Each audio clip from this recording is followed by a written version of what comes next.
Alors Gina Segner, je travaille avec FAS Paris. FAS, c'est la fondation Agir contre l'exclusion. Partager une expérience professionnelle riche. La prise de conscience également que la richesse humaine, c'est ce qu'on a de plus important dans l'entreprise. Et donc l'idée m'est venue d'accompagner les personnes en recherche d'emploi pour leur faire prendre conscience qu'elles ont toute une richesse personnelle qui peut intéresser un professionnel.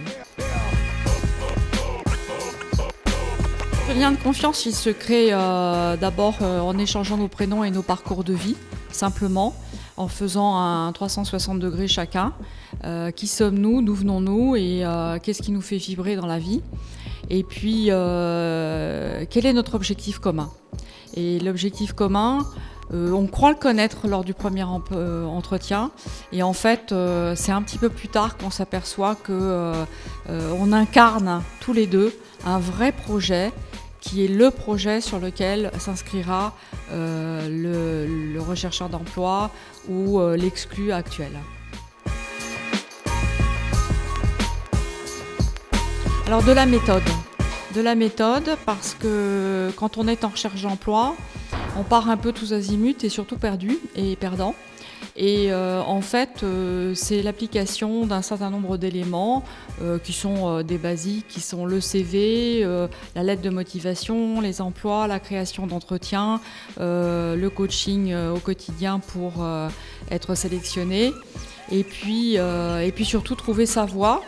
Et cette méthode, elle a pour objectif d'atteindre le plein emploi avec du plaisir pour le collaborateur qui a trouvé son insertion professionnelle.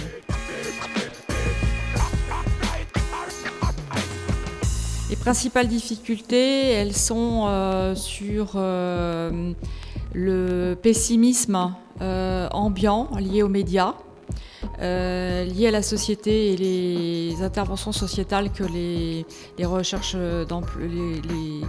chercheurs d'emploi peuvent rencontrer. Ce pessimisme, c'est des refus d'inscription dans un cursus scolaire spécifique, c'est des refus à des entretiens non motivés. Ce sont les plus grosses difficultés qu'il faut bien évidemment corriger, surmonter et qu'on arrive avec une méthode professionnelle à contourner et à gagner. Alors le bénévolat m'apporte énormément dans le sens où il me permet de suivre les évolutions sociologiques de notre société. On est confronté effectivement à du racisme. Je suis amenée à accompagner des réfugiés et donc on vit au quotidien effectivement des faits qui sont difficiles à vivre, une insertion professionnelle qui peut être beaucoup plus difficile que pour d'autres.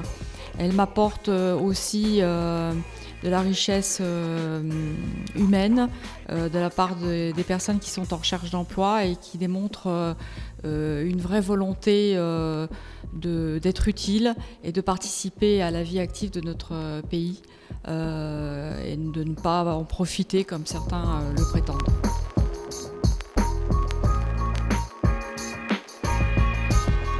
Alors moi je crois beaucoup à la co-construction de notre société ensemble et surtout dans les jeunes générations. Je pense que nous sommes les précurseurs d'une nouvelle ère où les réseaux sociaux ont un rôle important. L'Agora Digital a un rôle également important, c'est qu'on est tous en réseau et en contact beaucoup plus facilement et qu'on est juste aux prémices avec ce type d'accompagnement physique d'un caillou qu'on jette dans l'eau qui va générer plus de ronds et qui va permettre effectivement à des plus jeunes de prendre le relais et de trouver les fils conducteurs plus rapides pour insérer professionnellement les diverses populations. Je pense que le vrai défi de demain, c'est de déployer plus de communication, d'intercommunication entre le parrain, le filleul et la structure, en développant les Skype, le WhatsApp, toutes les technologies de l'Agora Digital dont on peut bénéficier aujourd'hui entre soi, entre gens ayant leur propre réseau. Il faut le mettre, à mon avis, c'est la deuxième dimension, à la disposition des associations et pourquoi pas organiser des parties d'échange entre les futurs employeurs, les filleuls, les parrains et l'association au travers de Skype, au travers de canaux de communication digitaux.